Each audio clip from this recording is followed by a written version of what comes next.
The Volanthi Concordat had ruled the stars for 12,000 years, and in all that time they had never once questioned their right to take whatever they wanted from the universe. Their empire stretched across 900 worlds and their fleets, numbered in the tens of thousands, and their name was spoken with fear by 32 different species, who had learned to bow their heads and accept their place beneath Volanthi boots. The Volanthi were tall and elegant creatures with silver skin and eyes like polished obsidian, and they moved through the galaxy with the confidence of beings who had never known defeat. They had a simple philosophy that had served them well across the millennia: draw the line and make the lesser species understand where they stand. It had worked on the Kethmari, who surrendered after watching 3 of their colony worlds burn. It had worked on the Vorn Collective, who gave up their entire fleet rather than see their homeworld cracked open like an egg. It had worked on every single species they had ever encountered, because the Volanthi understood something fundamental about intelligent life. Most beings, when faced with overwhelming force, would choose survival over pride. So when their long-range sensor stations detected primitive radio signals bleeding out from an unremarkable yellow star in an unimportant corner of the Orion Spur, they did what they had always done. They sent an edict. Fleet Admiral Kethrava was a veteran of 47 subjugation campaigns, and he commanded his fleet with the bored efficiency of someone who already knew how this story would end. He had seen it all before: the initial panic and the desperate attempts at communication, and the eventual acceptance that resistance was futile. Species 417 would be no different. His fleet of 200 warships emerged from hyperspace in the outer reaches of the solar system on what the natives apparently called a Tuesday, and they made their way inward past frozen rocks and swirling gas giants until they reached the third planet from the sun, Earth.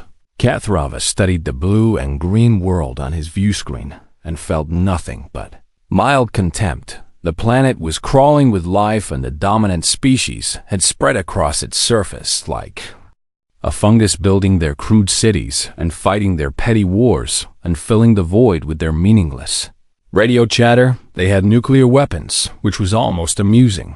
They had primitive spacecraft that could barely reach their own moon. They had no shields and no energy weapons, and no understanding of what was about to happen to them. Kethrava opened a channel and broadcast on every frequency simultaneously. Species 417, you are hereby claimed by the Volanthi Concordat, and your system is now Volanthi territory, and your population will be cataloged for service to the Empire, and you will submit to our authority immediately. He paused and allowed his words to sink in. Resist, and you will be erased.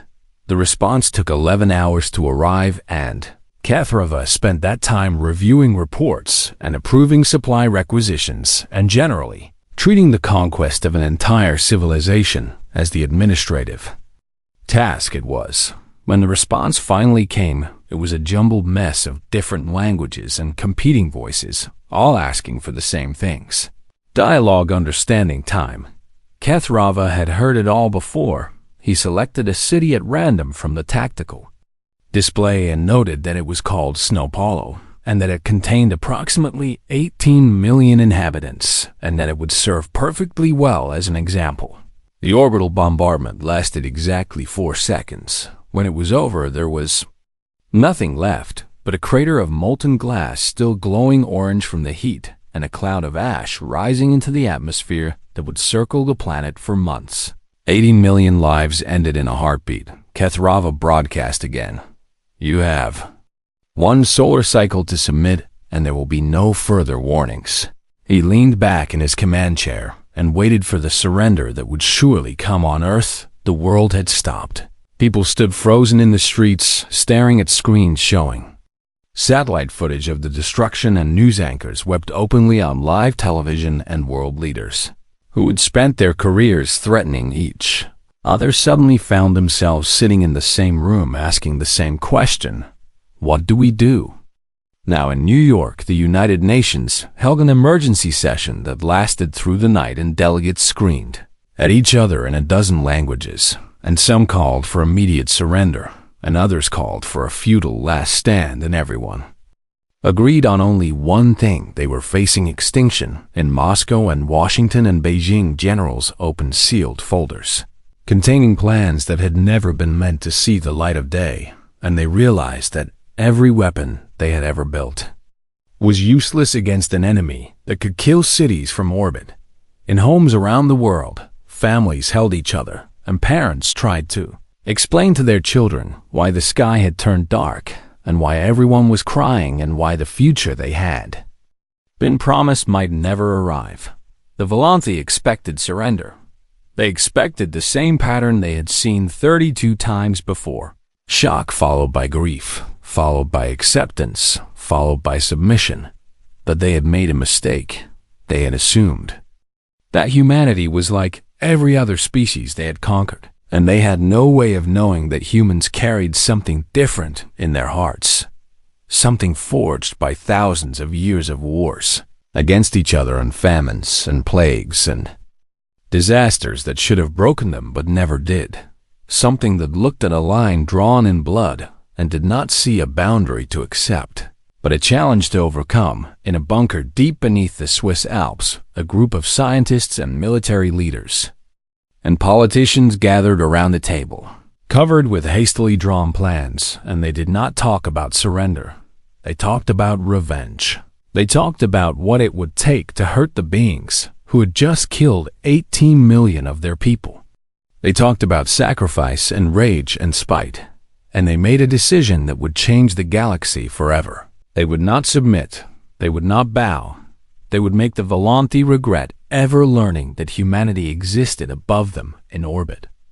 Admiral Kethrava checked his timepiece and noted that the solar cycle was almost complete, and he prepared the standard acceptance documents and began planning the administrative details of adding another world to the Concordat. He had no idea that he had just started a war that would end his entire civilization. He had drawn a line, and humanity had already begun planning how to erase the entire map. The deadline passed, and Earth did not surrender. Admiral Kethrava waited for the formal submission that protocol demanded, but his communication officers reported only silence from the planet below, and he found this mildly irritating. He had paperwork to complete and schedules to maintain, and this species was being unnecessarily difficult. He ordered a second demonstration. A city called Jakarta vanished in nuclear fire, and 12 million more humans died, and still the silence continued. Kethrava began to feel the first stirrings of confusion. He had seen defiance before, but it always crumbled after the second strike and the third strike at most, because no species could watch their cities burn and maintain their resolve indefinitely.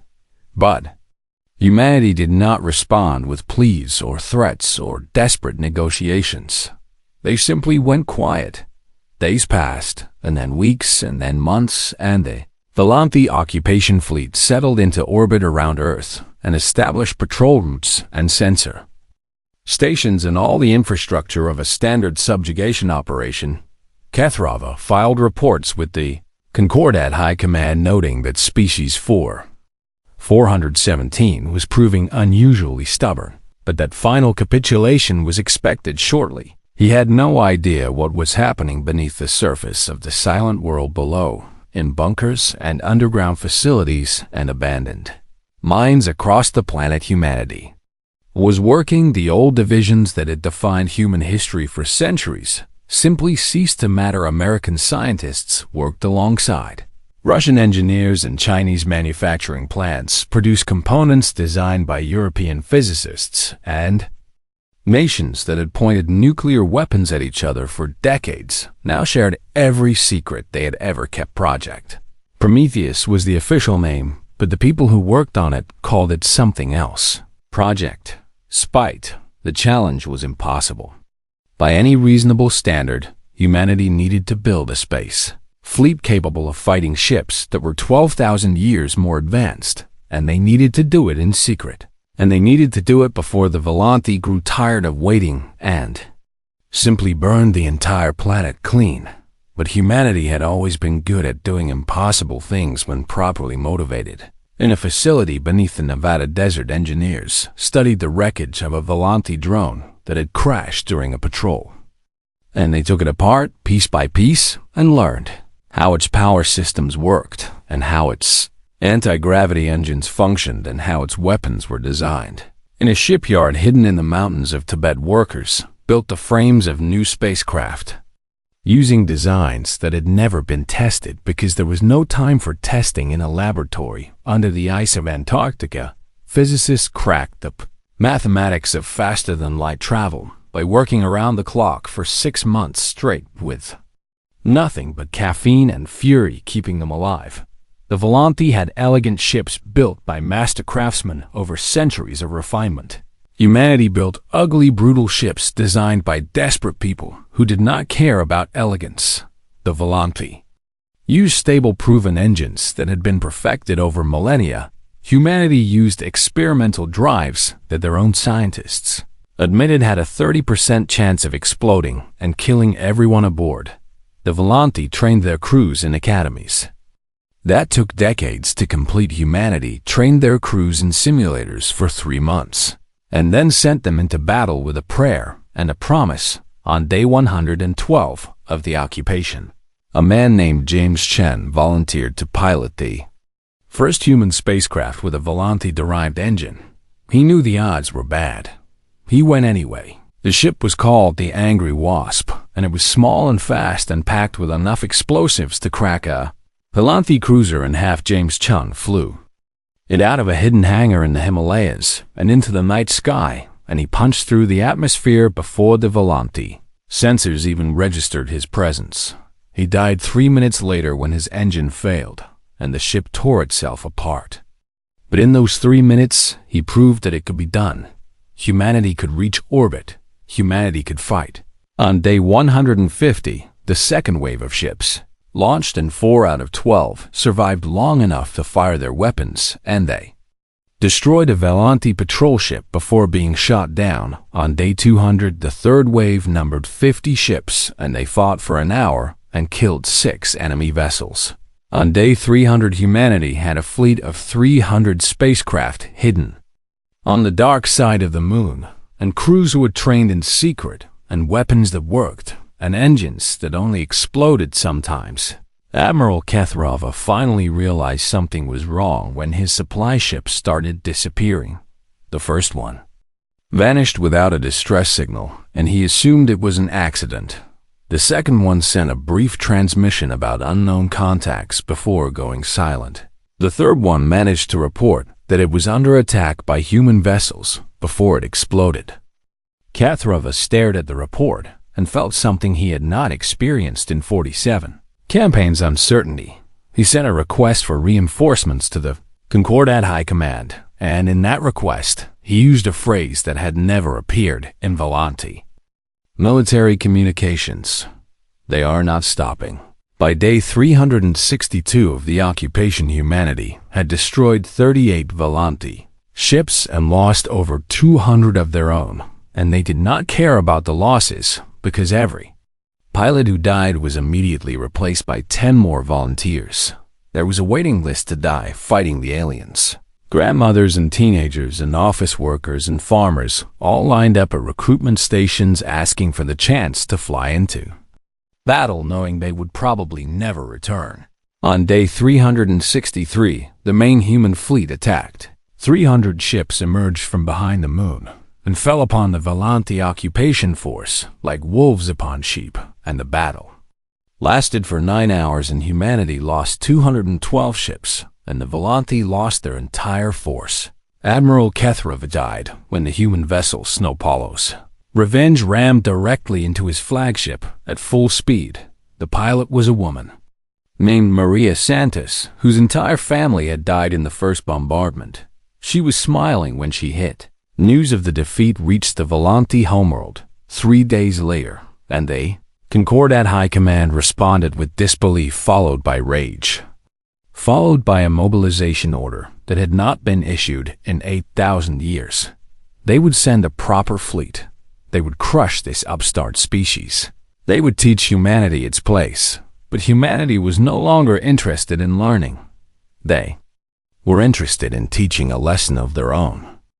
High Commander Velshara had never lost a battle in her 300 years of service to the Concordat. She had broken rebellions and crushed uprisings and pacified entire star systems, and her name was spoken with terror by species across the Orion Spur when the Concordat Council summoned her and told her about the destruction of the Earth occupation fleet. She laughed. A primitive species with less than a year of spaceflight experience had defeated 200 Volanthi warships. It was absurd. It was impossible. It was clearly the result of incompetence by that fool, Kethrava, who had probably underestimated his enemy and paid the price for his arrogance. Velshara would not make the same mistake. She assembled a force of 2,000 warships crewed by the finest soldiers in the Concordat, and she brought weapons designed to crack planets and shields that could withstand a sun-going supernova, and she brought 12,000 years of military tradition and tactical doctrine perfected across countless campaigns. She arrived in the human solar system, expecting to find a species cowering in fear. She found something else entirely. The humans had spent the months since their victory building hidden shipyards on Mars, churned out new vessels day and night. Factories on Europa manufactured weapons using designs stolen from captured Volanthi technology training facilities on Titan, prepared crews for ships that had not even been constructed yet, and everywhere across the system humans dug in and prepared fortifications and laid traps and waited. Velshara surveyed the human defenses with her tactical officers, and she noted with professional interest that these primitives had learned quickly.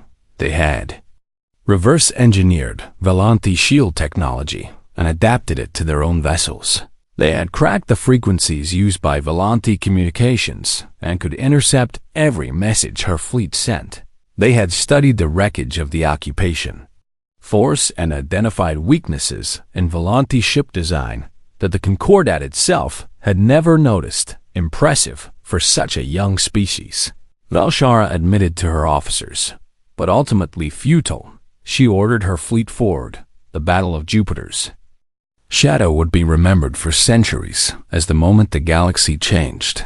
It began when the human fleet emerged from the storms of Jupiter's atmosphere, where they had been hiding, and slammed into the Volanthi formation with suicidal fury. Velshara had expected the humans to fight defensively and try to protect their homeworld and minimize their losses. Instead, they attacked. They threw themselves at her fleet with no regard for casualties and no concern for survival and no strategy that any Volanthi tactician could recognize or predict. A human destroyer would fly directly at a Volanthi battleship knowing it would be destroyed, and in its death, it would fire every weapon it had and launch every missile it carried, and sometimes that was enough to take the battleship with it. A squadron of human fighters would charge a Volanthi carrier, and most of them would die, but one would get through, and that one would crash into the carrier's engine core, and the explosion would kill everyone on both sides. Velshara had never seen anything like it. The Volanthi had fought wars for 12,000 years, but they had always fought the same way, carefully and strategically, and with proper regard for acceptable loss ratios and tactical retreats when necessary. The humans did not retreat. The humans did not calculate acceptable losses. The humans simply attacked and died, and were replaced by more humans who attacked and died, and were replaced again. On the first day of the battle, Velshara destroyed 800 human ships and lost 90 of her own, and she considered this an acceptable exchange. On the second day, she destroyed 600 human ships and lost 150, and she began to feel the first stirrings of concern. On the third day, the humans somehow had more ships than they started with, because their production facilities were building new vessels faster than she could destroy them. By the fifth day, Velshara realized she was fighting a kind of war that no Volanthi commander had ever faced, a war of attrition. The Volanthi had never fought such a war because no species had ever been willing to absorb such losses, and no species had ever had the industrial capacity to replace them. Humanity had both. For every human ship destroyed, 2 more emerged from the shipyards on Mars. For every human pilot killed, 10 more volunteers stepped forward to take their place. For every human world threatened, the entire species simply worked harder and built faster and fought more fiercely. On day 7, Velshara ordered a tactical withdrawal to regroup and assess the situation. The humans followed her. On day 8, she tried to establish a defensive position in the asteroid belt. The humans attacked her there too. On day 9, High Commander Velshara did something she had never done in 300 years of service. She retreated. Her fleet limped away from the human system with less than half its original strength. And she sent a message to the Concordat Council that would shake the foundations of their civilization. "We cannot win this war through conventional means," she reported. "These humans do not fight like any species we have encountered, and they do not fear death, and they do not accept defeat, and they have somehow built a military-industrial complex that can match our production, despite having only one world." She paused before adding the words that would haunt the Concordat for generations. "I recommend we seek terms." The council rejected her recommendation with outrage. The Volanthi did not negotiate with lesser species. The Volanthi did not admit weakness. The Volanthi would gather an even larger fleet and return and crush these upstarts once and for all. But while the council debated and argued and planned their next campaign, the humans made a decision of their own. They would not wait for the next attack. They had spent their entire existence fighting defensive wars against each other, and they had learned one crucial lesson: defense alone never wins. It was time to take the war to the enemy. It was time to show the Jund one crucial lesson: defense alone never wins. It was time to take the war to the enemy. It was time to show the Jisha, Volanthi, what humanity could really do when it stopped defending and started conquering. The first human ships crossed into Volanthi space 3 months after the Battle of Jupiter's Shadow. They were not running away. They were just getting started. The Volanthi border worlds had known peace for 8,000 years. Generations had been born and died without ever seeing a warship in their skies, and the very concept of invasion had become something from ancient history books rather than a present danger. It changed on the day the human fleet arrived. Admiral Chen Wei stood on the bridge of the UES Snowpall and watched the first Volanthi colony appear on her view screen. It was a beautiful world with purple forests and silver oceans, and cities that glittered like jewels beneath 3 small moons. 18 million Volanthi lived there according to the intelligence reports. The same number of humans who had died in the first bombardment of Earth. Chen Wei had been a history professor before the war, and she had watched her students burn when the aliens turned her city to glass. And she had spent every moment since then preparing for this day. "Open a channel," she ordered. Her communication officer complied, and Chen Wei spoke to the Volanthi colonists below. "This is Admiral Chen Wei of the United Earth Fleet, and I am here to deliver a message to your people." She paused and let the silence stretch. "You drew a line, and you killed 18 million of us to teach us our place, and now we are here to teach you something in return." The Volanthi planetary defense forces scrambled to respond, but they were hopelessly outmatched because the border worlds had never needed real defenses, and their handful of patrol ships were swept aside in minutes. Chen Wei could have burned the colony. She could have killed every Volanthi on that world and felt nothing but satisfaction, but she did not.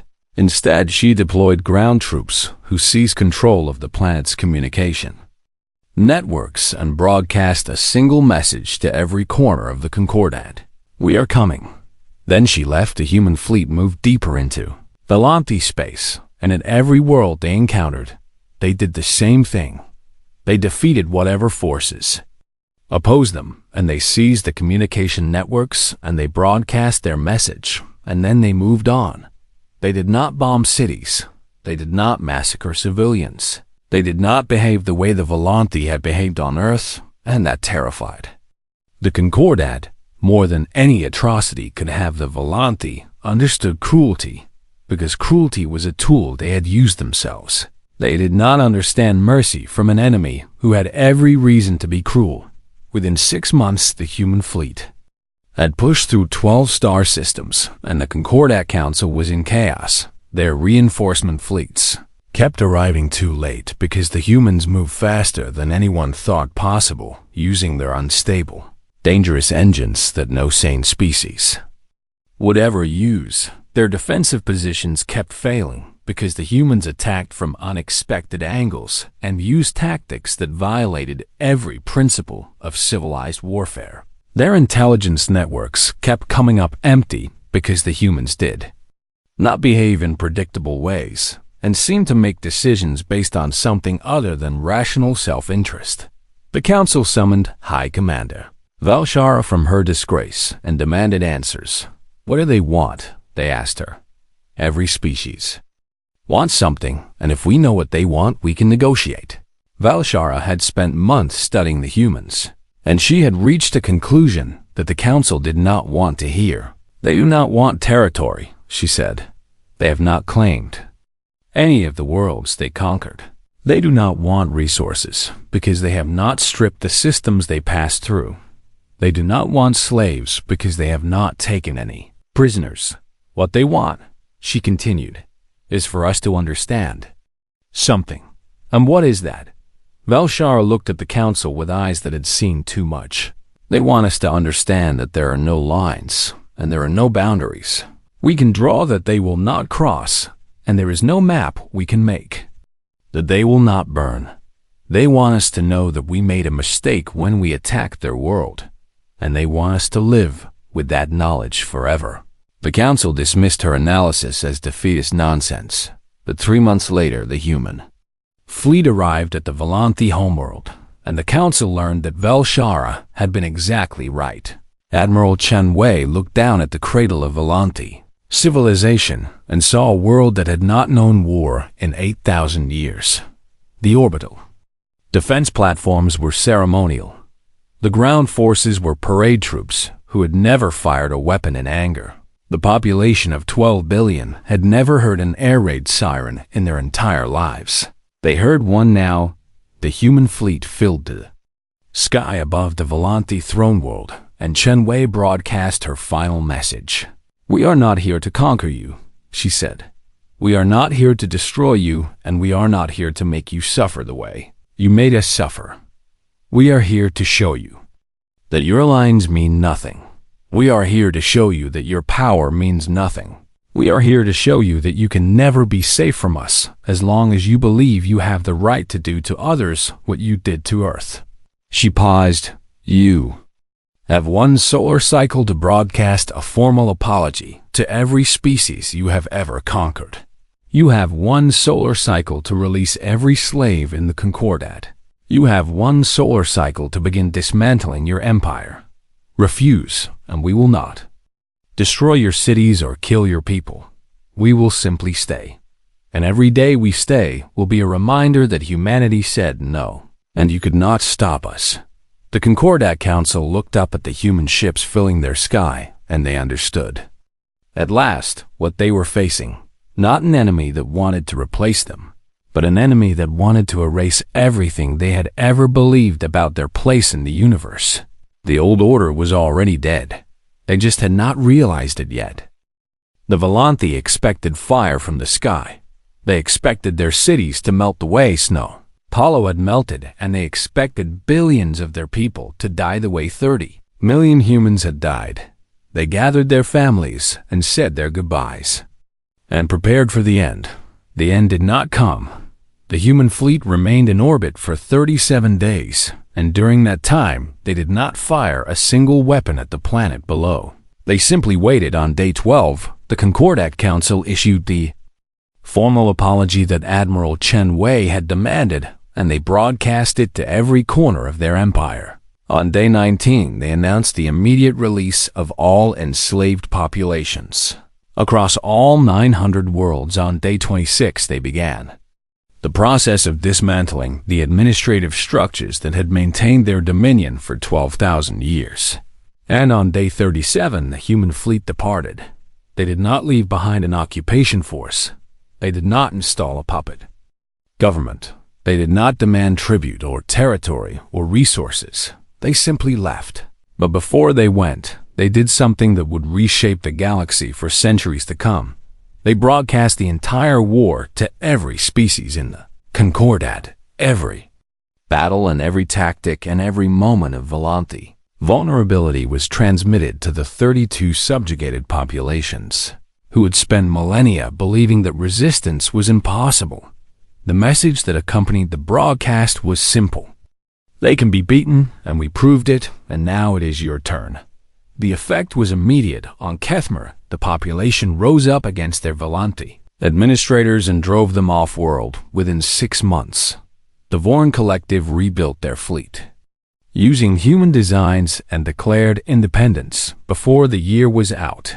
Species after species that had accepted Volanthi rule as an unchangeable fact of existence suddenly discovered that facts could change. Within a decade, the Volanthi Concordat had collapsed entirely. The empire that had dominated the Orion Spur for 12,000 years simply ceased to exist, and in its place emerged dozens of independent civilizations, all building their own futures for the first time, and humanity watched. It happened from Earth. They had proven they could conquer if they wanted to. They chose not to. Admiral Chun Wei retired from military service and returned to teaching history. And when her students asked her why humanity had not claimed the Volanthi Empire for themselves, she gave the same answer every time. We did not fight to become them, and we fought to make sure no one could ever do to anyone else what they did to us. Building an empire would have made us exactly what we defeated. And we did not lose 30 million people just to become monsters ourselves.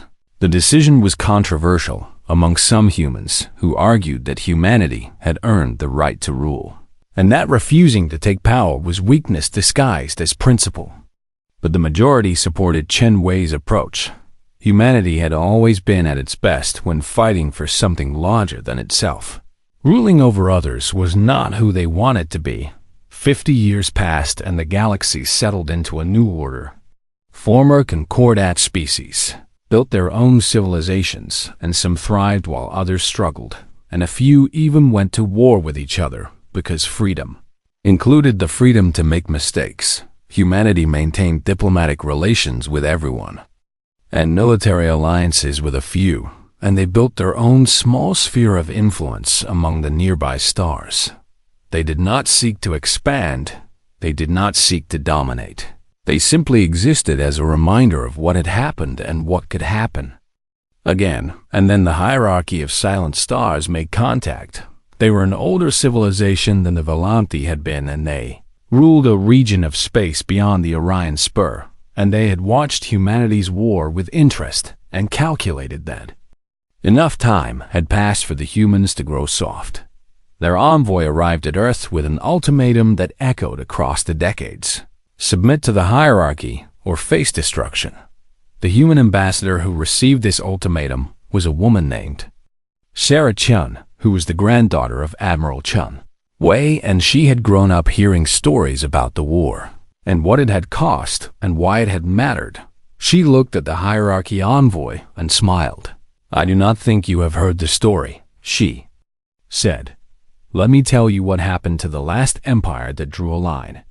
The envoy's skin, which had been a confident blue, slowly shifted to pale gray. "We have heard it," they whispered. "Everyone has heard it." "Then you know how this ends."